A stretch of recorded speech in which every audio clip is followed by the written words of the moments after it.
Hello and welcome to another episode of Create the Best Me, the show that is all about inspiring women in midlife to pivot, not pause, as they embark on the most fulfilling journey of their lives. I am your host, Carmen Hecox. Today, we're diving into a topic that touches every aspect of our lives, yet often goes unexamined until it's too late. Our relationship with money. Joining us is a very special guest, Wendy Wright, a financial therapist with an extraordinary background that merges into the worlds of psychology and finance. Wendy is here to help us unravel the emotional ties that bind us to our financial decisions, guiding us through the transformative process of shifting our money mindset. Whether you're looking to redefine your path, explore new dreams, or simply find a healthier balance with your finance, today's episode promises insights, stories, and strategies that could change the way you think about money forever. So if you've ever felt stuck in your financial journey, curious about financial therapy, or simply eager to learn how to align your financial decisions with the life of your dreams, this episode is for you. Let's welcome Wendy Wright. Wendy Wright, welcome to Create the Best Me. It is an honor to have you on. Oh, thanks, Carmen. I'm glad to be here. Wendy, for the listeners who are maybe meeting you for the first time, can you share a little bit about your journey into becoming a financial therapist and what inspired you to bridge the gap between psychology and finance? Yes, I would love to. I am asked this still a lot, so it's still very, very new. I wonder, Carmen, when did you first hear about financial therapy? I actually heard about financial therapy through reading information about you. I didn't even know it existed. Okay. Yeah, that's awesome. Yes, it is still so new. And by new, it's maybe a decade or so old, depending on who you ask and what you look for is like, how do we draw a starting line? But financial therapy is that intersection of money and emotions. And the way I describe it is, or the way I will say to people, like, have you ever cried because of something money related? Have you ever felt anxious, lost sleep? Have you ever argued with someone about something money related and then felt dissatisfied because the outcome of the argument didn't really hit the target? Because what we're looking at here is money stuff really isn't about money. And so it's really helpful for people to begin to realize that. But financial therapy is still so new that I even tell my clients I like to call them adventurers, because when someone agrees to work with me one-on-one or to work through one of my workbooks or programs, they are they might as well be stepping onto the moon, Carmen, to be honest, because even if people who've done therapy, often they haven't talked about money in therapy. And we talk about money in every session. Like I'd say 99% of the time, I will start a session with, okay, what'd you notice about money this week? What'd you notice in your thoughts and feelings about money this week? So I'm sure a lot of listeners right now are like, turn this off, run away. I don't even want to hear anymore, but just hold with us, stay with it. I will not ask you, I'm pointing to the audience. I will not ask you to do this today, but just imagine what that's like to have a safe, non-judging place to talk about money. Would that make a difference in your life? Most people would say yes. What do you think about that? I think so too, because I think that a lot of us, when we think about money, we kind of use that as measuring our success. Did we accomplish what we were supposed to have accomplished in life? Mm-hmm. Yeah, could be. Yeah, there's a lot of meaning underneath money things. There's a lot of sometimes what I'll call meta communication or unspoken communication that we're trying to do through money things, money behaviors, money decisions.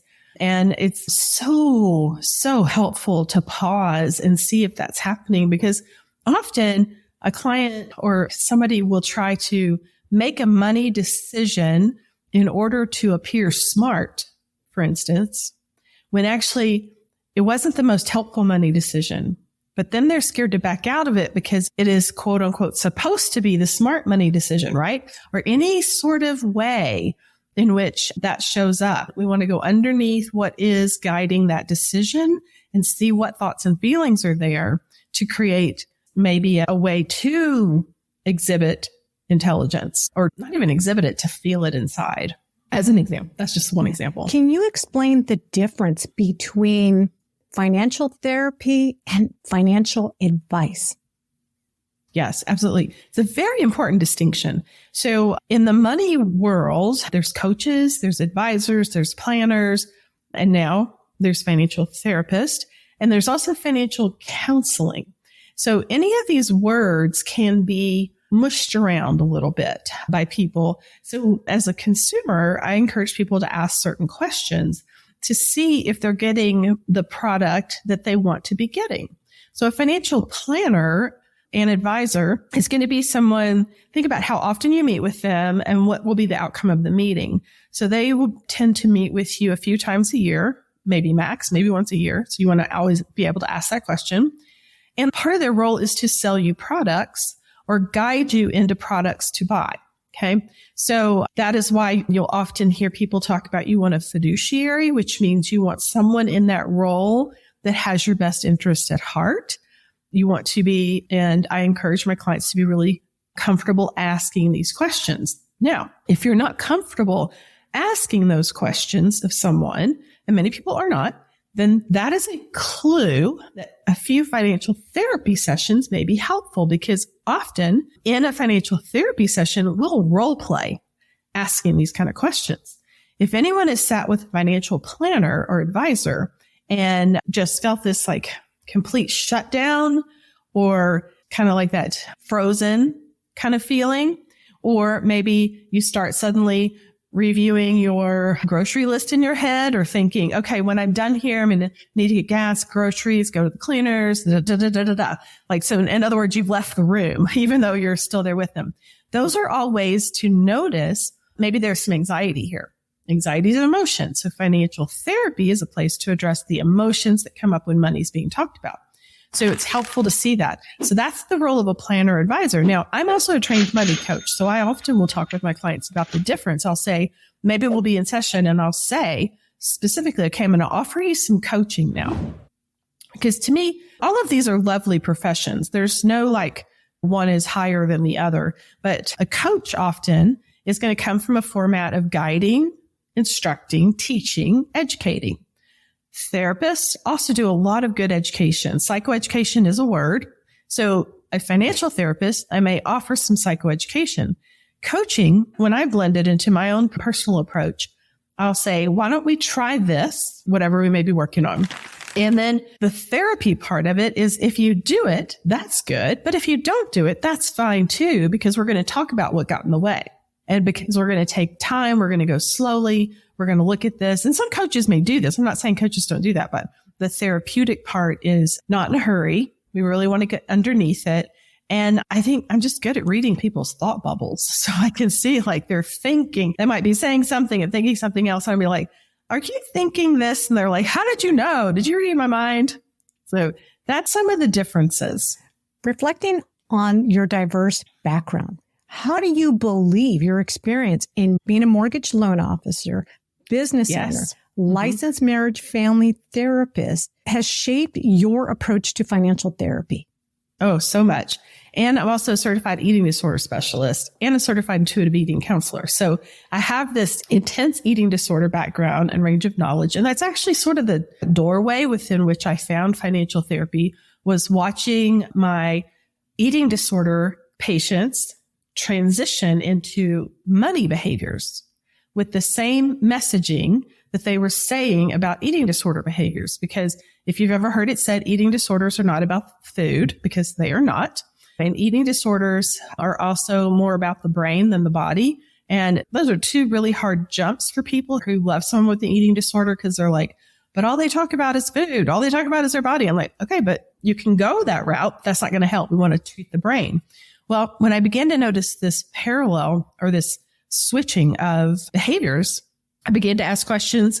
and found that a few other people were coining the phrase financial therapy. At this point, the Financial Therapy Association was being sort of like birthed. And so I was like, with my business background, I've owned businesses with mortgages. I'm obviously very in the mortgage business, if anyone's ever done that, you're basically asking people for every detail. And then you also find out what they didn't tell you because you're verifying. So it's like, okay, but I'm going to verify this. So that I think gave me a comfort level with asking people about their money part of their relationship, which a lot of therapists are not comfortable. And I'm not bashing them. They've told me this, they're like, oh, I'm so glad you're there because I don't want to talk about money. So when we come at it that way, and I feel this comfort level with asking people, let's talk through your net worth. Let's look at your debt. And I was doing virtual before virtual became COVID because we would log in together and look at things that people have been scared to log into. So maybe they haven't logged into their bank account in years. Maybe they haven't logged into their credit card account in years. Maybe they've never even figured out how to log into their 401k account. So we will do it with a shared screen in session. Because one of the most important goals of financial therapy to me is helping create a path to knowing your numbers. And that's one thing I'm very passionate about, helping women know their numbers and seeing whatever's getting in the way of knowing your numbers. That could be anxiety. It could be fear. It could be that we don't have the right system, that we're not speaking to their brain and their learning style. There's a lot of things that can get in the way.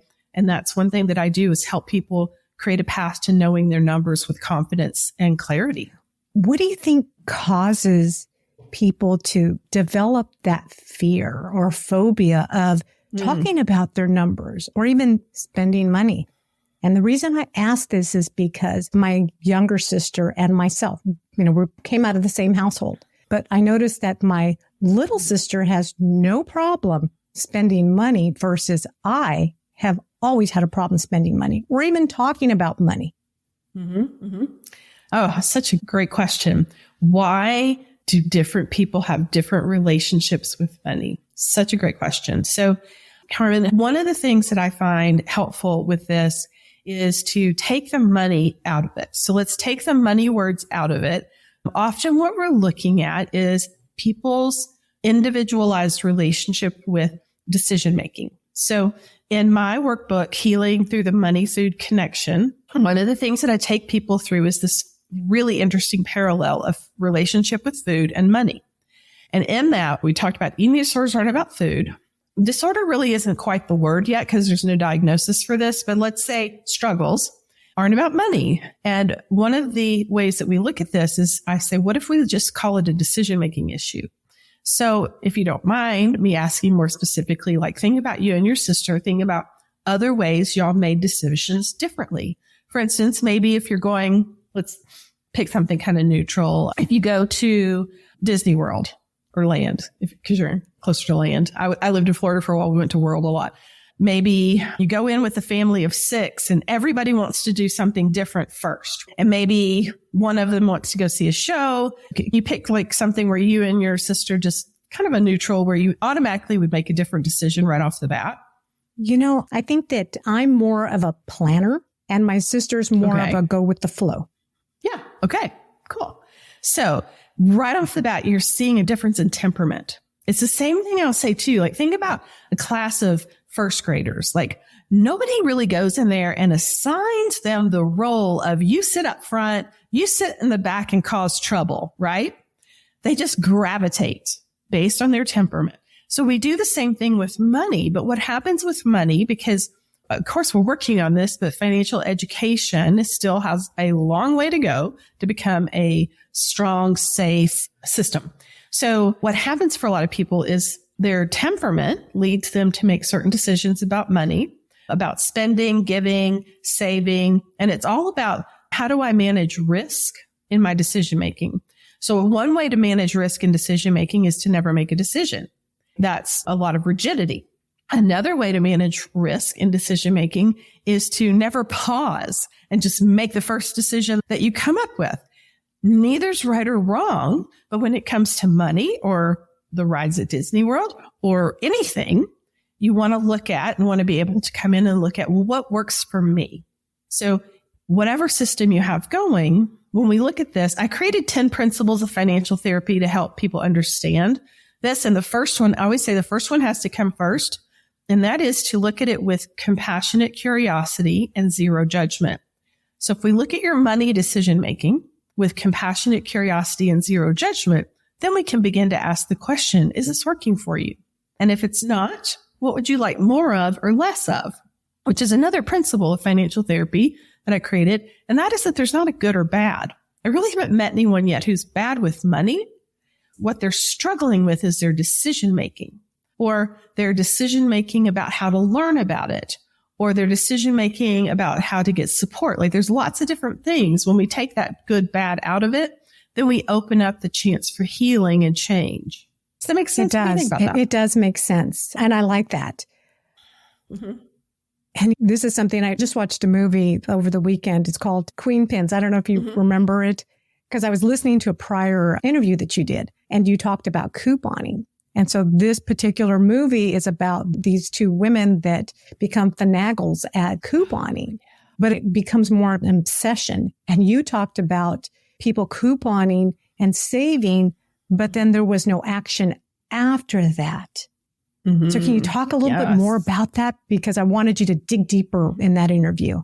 Yes. Oh, I'm glad you brought that up. I remember talking about that. And now that you say that, I remember seeing the preview for that on whatever Netflix or whatever it was on. Yeah. Yes. It's a couple of really great points here, Carmen, because for one, we hear a lot of noise about debt. And I call it noise very specifically because there's a big difference between getting out of debt and staying out of debt. And I work with people to stay out of debt because it's more satisfying and long lasting. So what's happening is often many women that I work with who are coupon, we'll say addicted. What's a fun way? Coupon obsessed. Okay. Yeah. Like savings obsessed. What they're trying to do often is sort of generate income. They feel this sense of, I just proved my worth because I saved by buy one, get one free or 50% off. And there's nothing wrong with any of this. This is why it's important to look at this without any judgment. There's nothing wrong with a bargain. I'm sending you a coupon so your listeners can get 20% off my workbook, Healing Through the Money Food Connection. Nothing wrong with that. But what we want to notice is how bossy is that thought pattern? I'll call it an intrusive, repetitive thought pattern. Also, we can just say, how bossy is it? How much is it in your head? Save, save, save. But what's happening is that kind of saving is not actually growing your savings account. And there's a big difference. And what I find is when we begin to actually, so let's say you save with a coupon $1, and then we actually put that in a savings account. And often clients may say, well, that's not going to make a difference. So there we see a belief. And a mindset is, I often will say it's a belief that may or may not be a truth, because that is not a truth, but it's a belief. So there's a lot of energy around saving that $1 with the coupon, because what is that saying about them? That they're trying, that they're doing a good job, whatever it is it's saying. And then putting $1 in the savings account, if the belief is that's not going to make a difference, what is that belief? Where did that come from? We want to explore it. We'll talk about it in session. And maybe it's simply a lack of experience of growing a balance. Maybe it is often, if there's some perfectionism here, there's a belief that, like, if I don't have X number of dollars in savings, what's the point? You know, some sort of something's getting in the way. When we look at this again, without any judgment, that is so key. Then we're able to see this. And then I will say, and this is what I mean by I'll give a coaching and then we'll talk about it. I'll say, okay, here's what I want you to do for this week. Anything you save money on, I want you to transfer that amount. Even if it's 24 cents, I want you to transfer it into your savings account and feel it. We just want to feel that.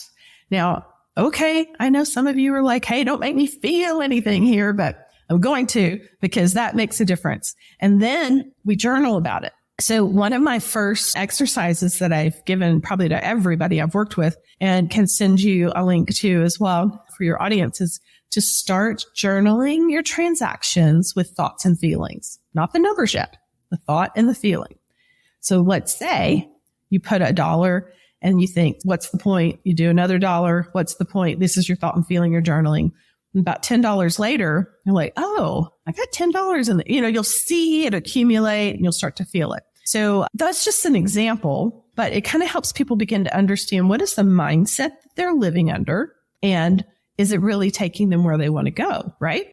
Yeah. Many of our viewers and listeners are women in midlife looking to pivot into the best half of their lives. What is the most common financial mindset challenge you see in this demographic, and how do you help them overcome it? I love that this is your audience. I'm in midlife myself. The most common, I think it's really related to knowing your numbers and what gets in the way of knowing your numbers. And also knowing your mindset is really important too. So your mindset, one of my programs is the money mindset shift. And this helps take you through gaining awareness, seeing what your thoughts are, again, looking at this without any judgment, and then coming into, is it working for you? And by midlife, we can usually see this or this isn't working for us. And so it's helpful then. But then what happens a lot of times, and tell me if this has been your experience with your audience too, you get to this place, you pause, you do your yoga, you do your meditation, you do your journaling. All of these things are fantastic. I do them all, love them all. And then we get to this place where, well, I know that's not working for me. So perhaps not checking and not knowing your numbers, not checking your balances isn't really helping probably, but you really don't know what else to do. So that's a big thing. So when I'm working with someone in that midlife, trying to get to know their numbers, then it's helpful to know where to start. What the heck do I do first? So I can walk people through different things. Now, I like to get to know them, because that's another big thing when it comes to money, is understanding who you are as a person. Maybe you are, well, I'll give you one example, see how your system reacts to this. Often I'll say, how do you feel about spreadsheets? So Carmen, I'll ask you, how do you feel about spreadsheets? I love spreadsheets.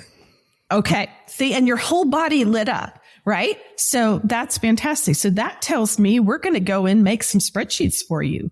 And we're going to do that. Now, the other half of the population starts to crawl under the desk. They're like, don't make me do that. But honestly, there's kind of a myth out there that in order to be good with money, you have to be good with spreadsheets. And that's not true. I am really good with spreadsheets. I have not always really had a handle on my money, but often that will come up for someone, or apps. So I have lovely friends also that are in midlife as well. They're not comfortable with apps. So they feel like, oh, well, I can't do money. So whatever, we want to first identify what's gotten in the way. Then we want to come into what do we want to do differently. So I do what I call, I made this word up, but I do soft planning for people. I help them.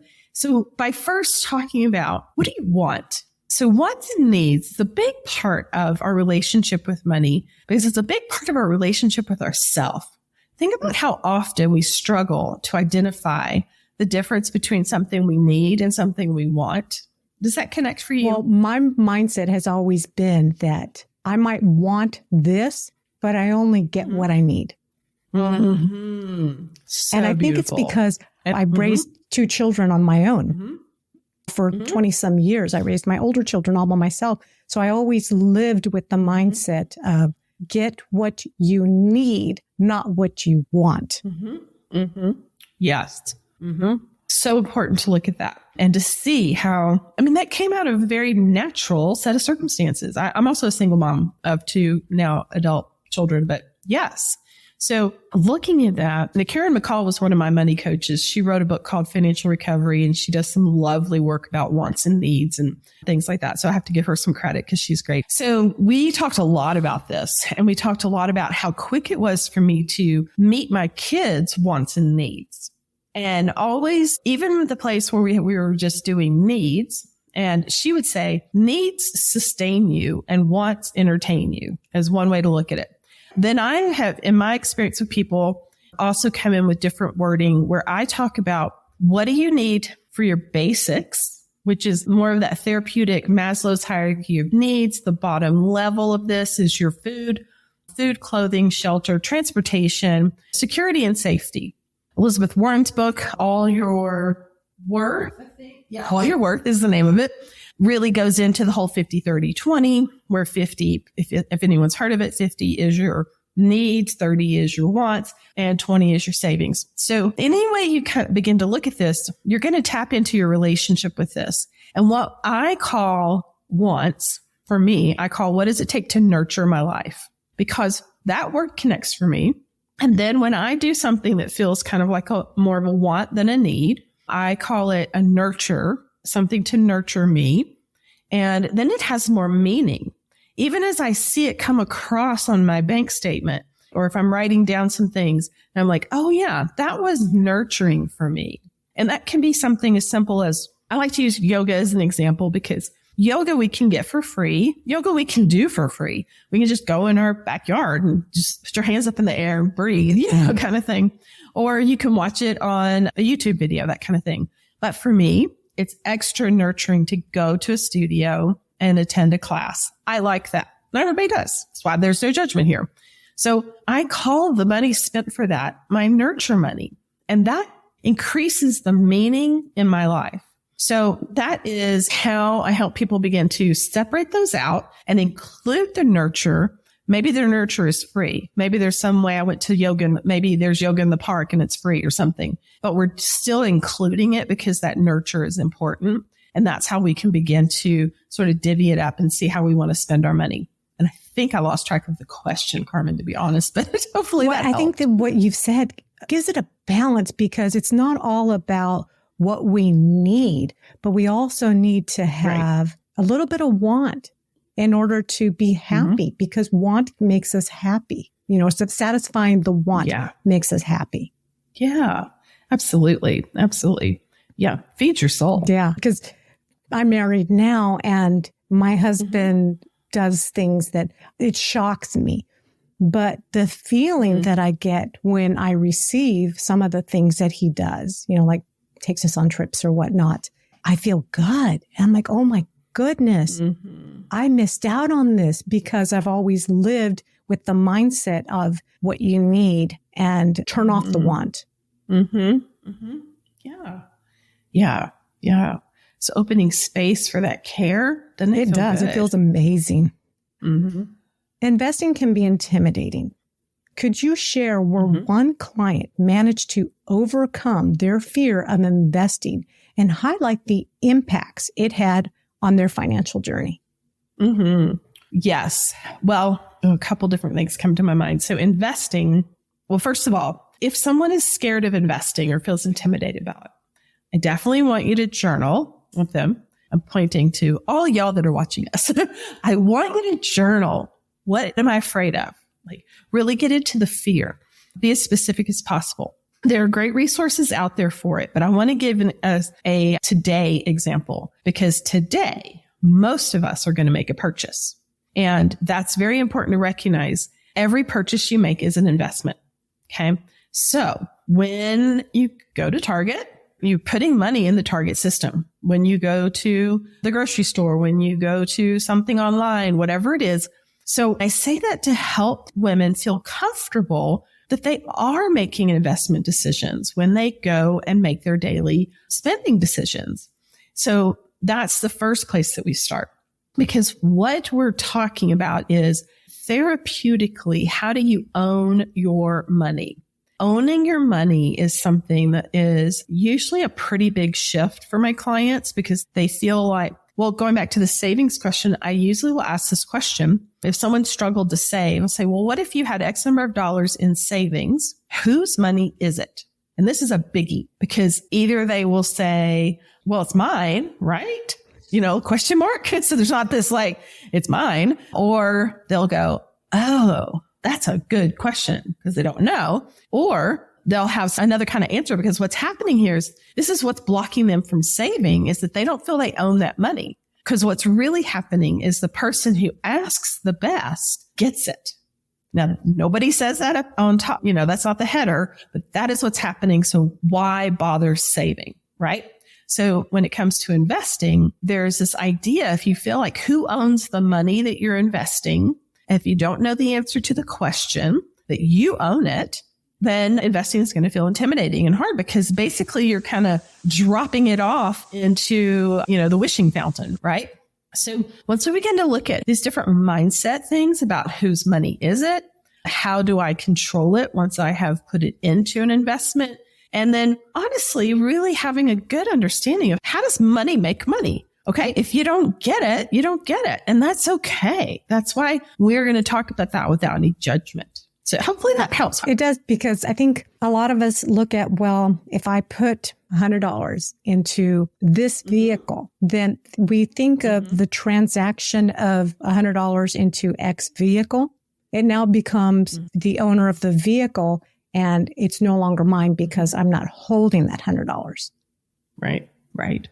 Yeah. And it feels sort of lost to them. Yeah. Because you don't know where it's going to go. Yeah. It could crash and burn. Right. Exactly. Yeah. And so there's a lot of ways you can come into this, but I think once you begin to understand what's getting in the way, what feels scary about investing, like name the fears really specifically, then you can begin to understand, how can I get into some investments? How can I begin to step into this? Because it is a path toward growing your wealth, your resource base. And if you have a strong resource base, it's just like taking your own mindful breath. You are more grounded and able to do and be for others if that's part of your sort of life mission. Mm-hmm. Who do you think struggle? Because you don't just coach or counsel women. Who do you think struggles most with their mindset around money? Is it men or is it women? It's everybody. It's a pretty equal. It's different mindset struggles. For instance, one very common mindset people will speak of often is a scarcity mindset or an abundance mindset. And both of these, I talk about both of them in my materials as well, because a scarcity mindset essentially believes there's never enough. This is just an example. An abundance mindset kind of is coming from this place, so there'll always be enough.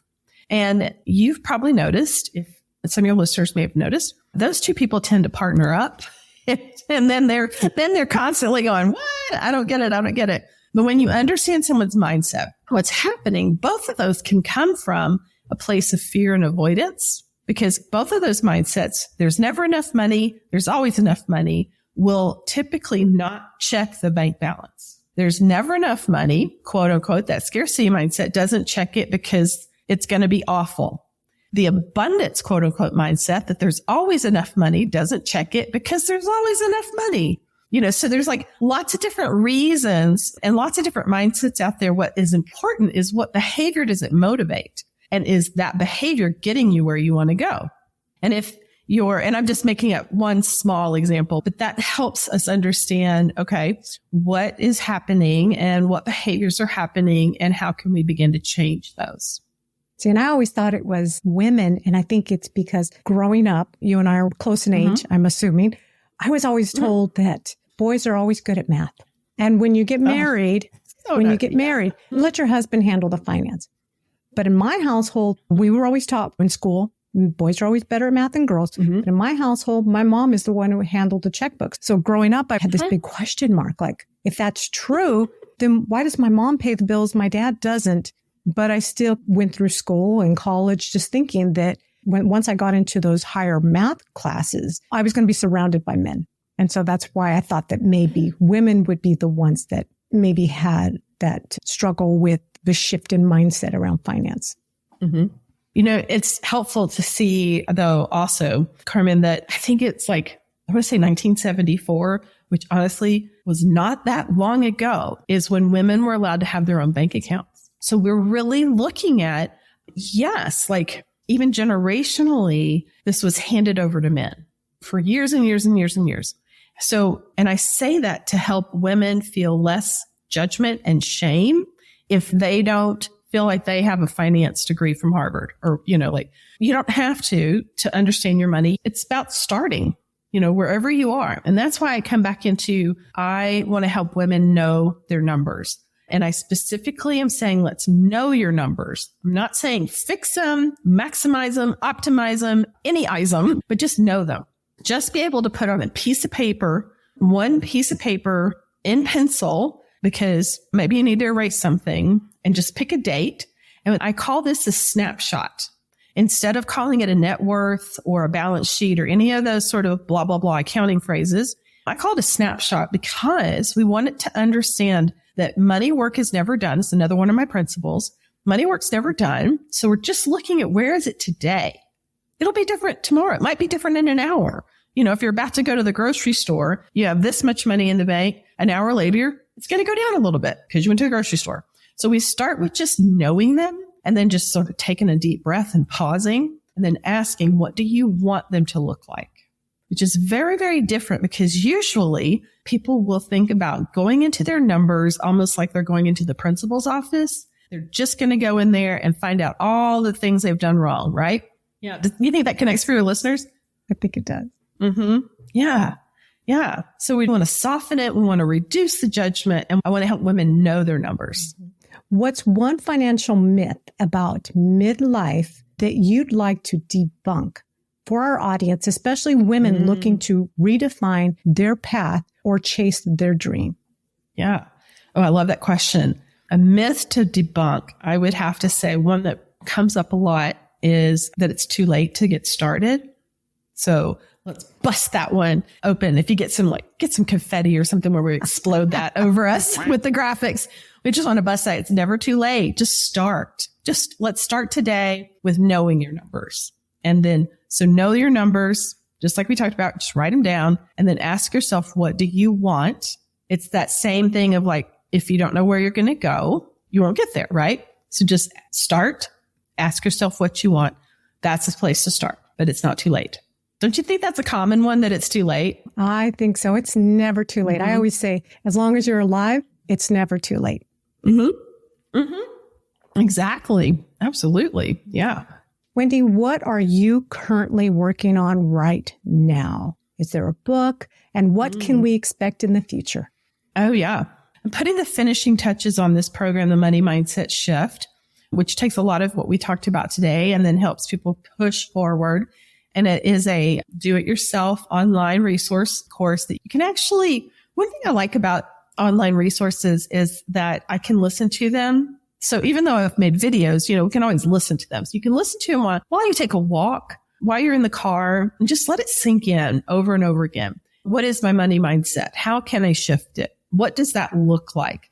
And in this, I have practical exercises, and I do have, sorry, people who want to boo on journaling, but I have lots of journal prompts because they do make a difference. So that's the big one. I have the healing through the money food connection. I like to call this the intersection of money and milkshakes because those two are two things that tend to scare people. So that is available, and there's other resources available on my website, which is financialtherapysolutions.com. Lastly, for anyone who might be skeptical or curious about the benefits of financial therapy, what insights would you offer to illustrate its transformative potential?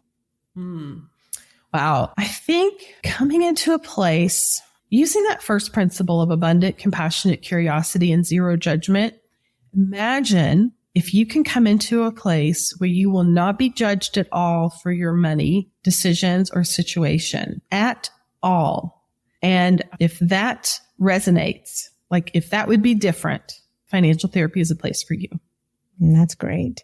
Where can people learn more about you?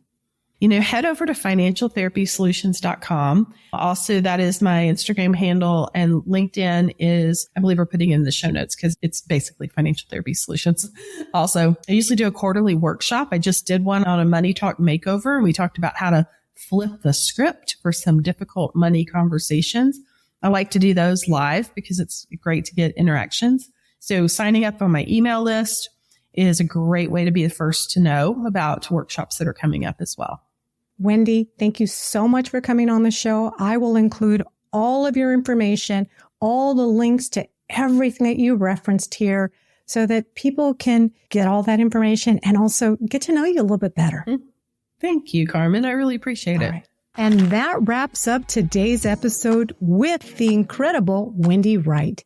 We delved into the world of financial therapy, explored how shifting our money mindset can lead us to profound changes in our lives. Remember, Wendy has generously offered a 20% discount on her transformative workbook, Healing Through Money and Food Connection, exclusively for our listeners and viewers. To take advantage of this offer, head on over to wendywright.podia.com, and at the checkout, use the code CreateTheBestMe20%, all uppercase, and you'll get that discount. So don't miss next week's episode. Staying tech savvy, embracing technology in midlife. We'll dive into how staying connected with technology can enhance our lives and open up new possibilities. For today's transcript and additional information and all of Wendy's links, make sure to visit createthebestme.com/EP062. Until then, keep dreaming big. Take care of yourself, and remember, you are beautiful, strong, and capable of creating the best version of yourself. Thank you for watching. Catch you next week. Bye for now.